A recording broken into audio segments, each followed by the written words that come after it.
Very warm welcome from me. I'm Robin Mellon. I'm the Chief Executive Officer of the Supply Chain Sustainability School. And so we're delighted to work with the Responsible Construction Leadership Group around sustainable site facilities and the resources, the information that is contained therein. Many of you will have seen this already. There are templates for site facilities requirements and how things can be improved over time. What does better look like? I was approached by the Responsible Construction Leadership Group rep at the time. His name was Darren.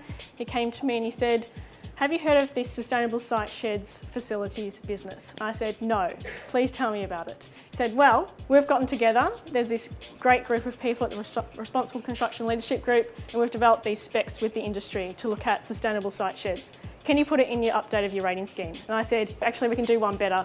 We can also develop it as an innovation challenge." This is a real bugbear for me, I apologise, but this grey vinyl is soul destroying. It really is. Like, it makes you feel depressed. The major contractors really believe that if they don't lead the industry, then the industry is not going to go forward. We started a project in 2015 which resulted in a report relating to mega projects. And you might ask, well, why is that relevant to what we're talking about today? Well, governments and industry could improve the cost by somewhere in the order of 20% without too much difficulty. And then you start to think, maybe there's something worthwhile in looking at changing the culture, changing procurement, really making an adjustment. And sustainable site facilities are regarded as a very important component of demonstrating to workforces and other parties that an organisation is serious. This is a project that's near to me. We've been working on this for the last 3 years. It came out of the innovation challenge that was put out by the Green Building Council. Now, what we said in the RCLG was, this is a fantastic innovation challenge. Is there some way of teasing out the common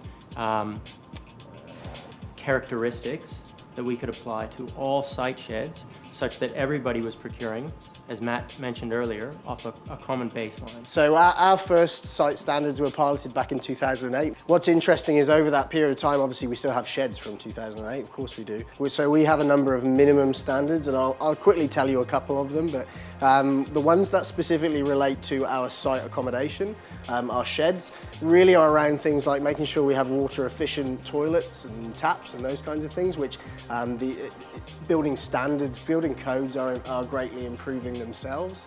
One of the other ones is door closers on external swing doors. So, we see a massive energy waste in having doors wide open with the air conditioning blaring away.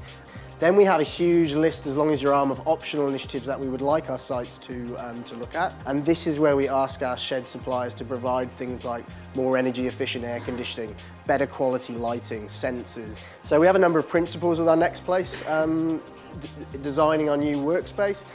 The first thing was around health and well-being. We wanted to ensure that we had a platinum rated site shed that really focused on the health and well-being initiatives.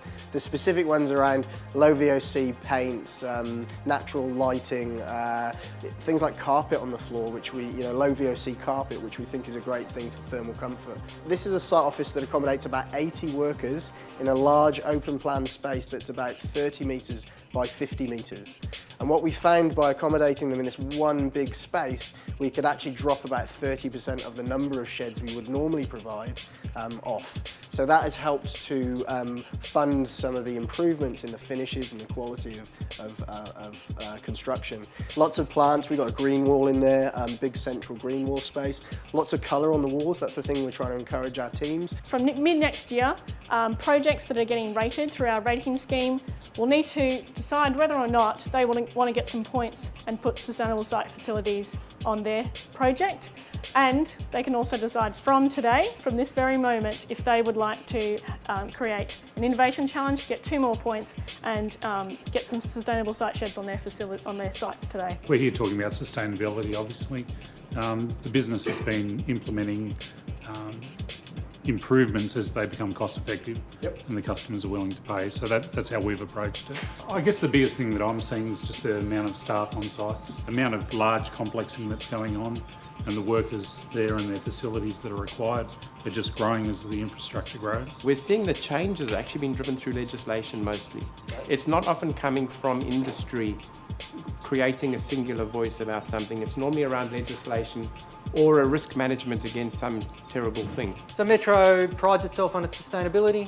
When it first started in 2011, 2012, it wrote a sustainability strategy. There were about 32 commitments made in that sustainability strategy, but essentially tells all our contractors that we would like them to consider a lot of these things: energy efficiency, lighting, water saving, natural ventilation. Something that we thought was going to be acceptable to the contractors. Now, the driver for that was purely efficiency.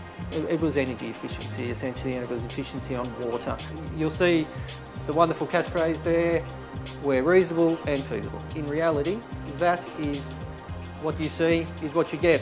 This is 90% of what they see on site. The construction sector is losing a lot of people to other industries. They're going to work for banks or lawyers, or going forward, the board of ACA is saying, well, we're not going to attract young people into the industry, particularly professional young engineers or others, and the diversity of that workforce, if the industry cannot provide the sort of work environment that those people are looking for. We'll see people move from one job to another, and part of their issue will be a bit more money, and it's a much better place to work. This is what you do to get good staff.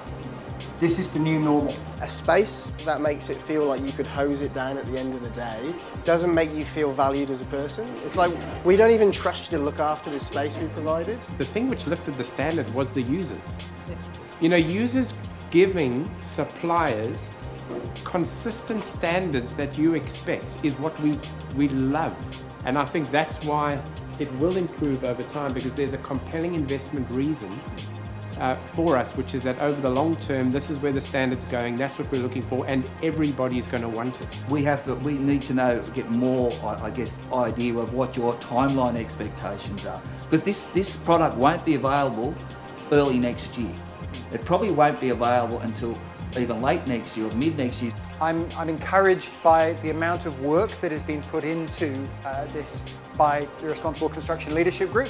I'm also encouraged by the appetite for innovation, for how do we make these things better, and the discussions around timelines. So that market certainty that can be offered, so that that consistency can be delivered. So from an Office of Environment and Heritage perspective, which has supported the RCLG, our perspective is that this is something we'd like and would expect industry to adopt the standard, and that's going to be important. It's going to bring about the change that we need. So again, just like to thank all the partners, all the people involved, Lend-Lease, RCLG, Janelle for looking after the RCLG, and all the members. Thanks very much. Cheers.